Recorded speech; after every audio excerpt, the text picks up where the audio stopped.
Avvio e gestione di strutture ricettive, questo è il tema che è stato dibattuto oggi nel corso di un incontro di formazione rivolto agli operatori del settore turistico presso la Sala Pellegrino, organizzato dal settore turismo del Libero Consorzio di Agrigento e che ha registrato un'ampia partecipazione di soggetti attivi che operano nel comparto. L'iniziativa, che ha visto i tanti interloquire sul tema in oggetto con i presenti, è stata fortemente voluta dal dirigente del settore, già componente del direttivo dell'Osservatorio Nazionale del Turismo, dottor Achille Contino. La sala è piena, pienissima, direi, praticamente non ci sono più posti a sedere.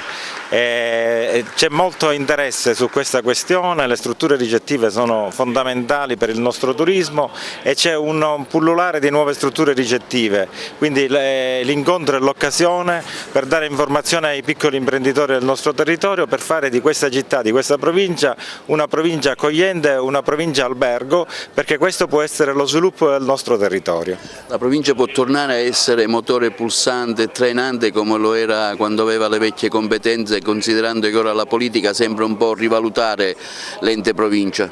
La provincia, dopo essere stata battuta, è candidata a questa funzione. Siamo convinti che questa autorevolezza può essere espressa sul territorio con dignità e soprattutto competenza, e ovviamente puntano i nostri politici a questo risultato.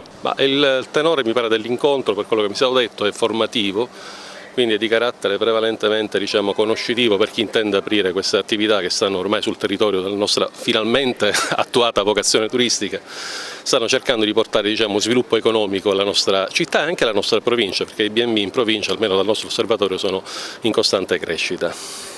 Ovviamente il mio intervento verterà sugli aspetti fiscali, per cui questo mi è stato chiesto e questo ovviamente io vengo a fare per l'amministrazione che rappresento. Il problema prevalentemente che sarà oggetto del mio intervento sarà la distinzione tra l'occasionalità e l'abitualità delle attività di bed and breakfast, di affittacamere e altri interventi normativi nuovi.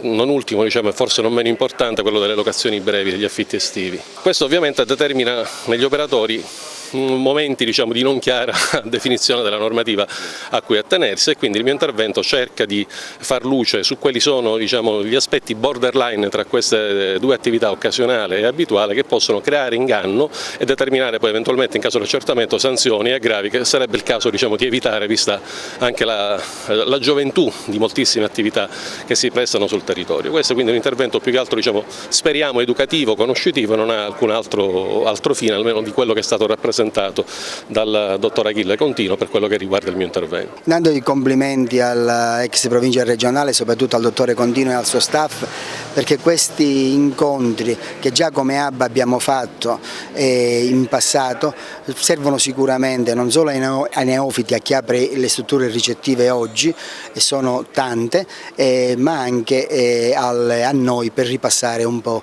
le regole del gioco, che andrebbero sicuramente riviste e verificate ogni giorno. Il nostro apporto è stato quello: ci sono esimi relatori che parleranno dal punto di vista burocratico dei balzelli, dei cavilli necessari per mettersi in regola. Ci vuole, credetemi, molto poco, quindi invito tutti a mettersi in regola. Il nostro apporto è stato quello di fare uno spaccato del turista di oggi e soprattutto basarlo sull'accoglienza. Oggi il turista non ci chiede più un semplice consiglio, non vuole fatti solamente gli itinerari. Oggi non basta per aprire una struttura ricettiva conoscere la storia e la geografia del luogo, ma occorre avere un pizzico di psicologia nell'individuare il turista postmoderno, quello attuale, quello che intende usufruire di quella vacanza in modo unico e personalizzato.